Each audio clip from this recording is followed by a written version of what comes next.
Frazzled with Rob. Today, my special guest is Courtney Schultz. Courtney Schultz. Courtney is a teacher here at Cypress, and maybe you can start by telling us what and where you teach. I teach at the Brockbank campus, and I teach culinary, food and nutrition, and fashion design studio. What's your favorite thing to teach? Fashion design. Fashion design. Fashion design. So tell us about your journey to Cypress. How did you end up here? Where are you from, and how did you get here? So I'm from Mapleton, Utah. Speaking of fruit. Speaking of fruit, I did grow up in a house. We had 5 peach trees, a raspberry bush, and a cherry tree. I like fruit. A lot of people here, by the way, probably don't know that Mapleton, that whole area is pretty big for growing fruit trees. It is very big for growing fruit trees. Yeah, it's growing for everything, people, activities, but yeah, lots of fruit trees, lots of like peach bushes and strawberry places, and just lots of really good fruit down in Mapleton. So I grew up there, went to college at BYU. What? There'll be a sound effect on that. Yeah. Okay.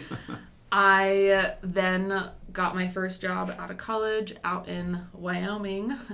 Woo, middle of nowhere. Yeehaw. I lived in a town of about 9,000 people. We had 417 kids in our entire school. Pretty sure our school population was smaller than everyone that comes to Brockbank in a day. So absolutely, I loved it. I loved the kids. I loved the people. Hated the wind. Hated the cold. And so after 2 years, I wanted to be back with family, and I knew that I didn't want to teach full-time culinary, which is what I did in Wyoming. It was great.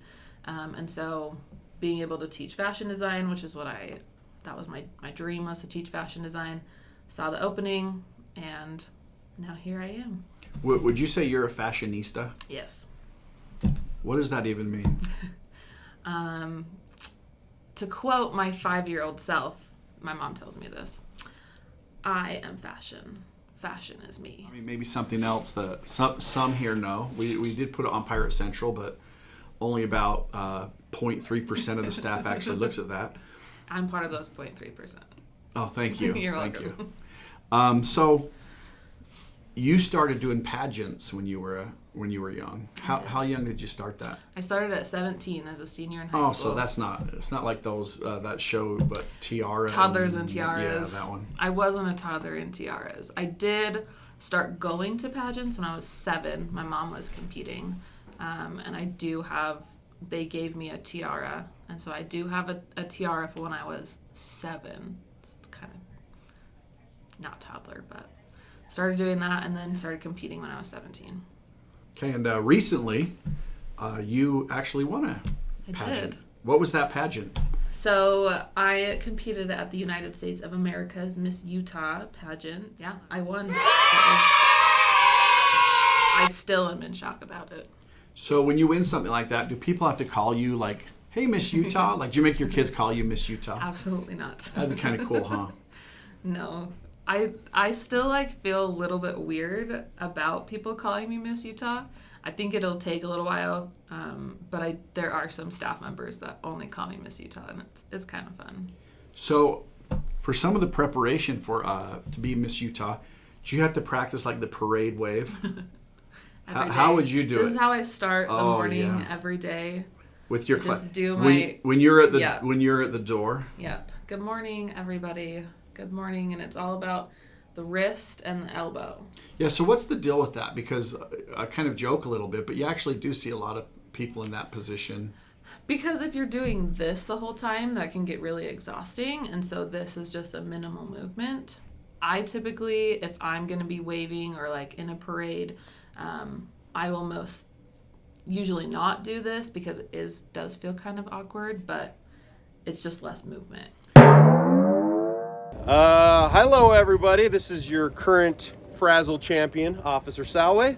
I've decided today to challenge my co-worker and partner, Officer Rose, in a police obstacle driving challenge.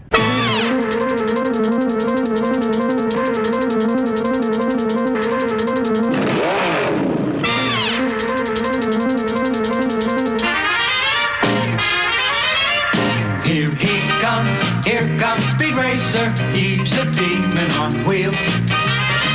He's a demon and he's gonna be chasing after someone. He's gaining on you, so you better look alive. He's busy revving up the powerful Mach 5. Who is your role model and why? My role model, okay, I have two. My mom, obviously, that's pretty typical. My mom's been through a lot. Most recently, she was diagnosed with breast cancer a couple years ago, went through treatments, and that was something that was super empowering to me. But another one that I have is my high school sewing teacher, and she's the one that actually really pushed me to be in this career.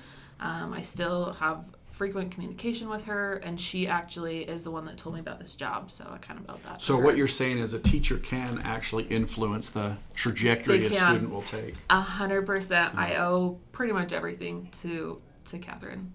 What celebrity do you idolize? Do I If you idolize? say Kim Kardashian, then Absolutely not. everyone's going to say, Yeah, I actually am not a fan of the Kardashians, like, at all. if there's any fans of the Kardashians. Sorry. Blake Lively and Ryan Reynolds come to mind. Ryan Reynolds is pretty funny, isn't he? He's hilarious. Yeah. They do so much, like, charity work, though, and, like, donations. And so they, I feel like, really use their, like, status for good as opposed to just in it So for the Blake money. who? Blake Lively. It's Ryan Reynolds' wife. What's she in? She was in Age of Adeline. Didn't see it. That's Now you're having a brain freeze Yeah, on it? now I'm having a brain freeze. Any of you who know any shows that Blake, whatever her name Blake is, Lively. you should know that because it's lively. It is. So she's actually kind of one of the queens of the Met Gala. She always has an incredible outfit and dress, so which another reason I love to study her outfits that she wears. She and I to have the that Met in Gala. common. Absolutely. Yeah, as you 100%. probably could tell. 100%. What's been your biggest eye opener at Cypress? Being in a team.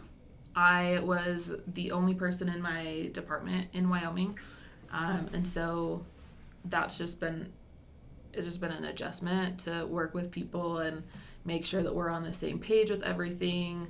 And it's been great. It's just been very different than Wyoming.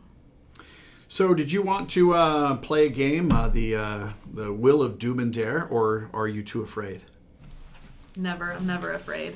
Okay, whatever you spin is what you have to do. If you hit one of these, I haven't replaced them yet. You have to spin again. So, All right. let's see what it is.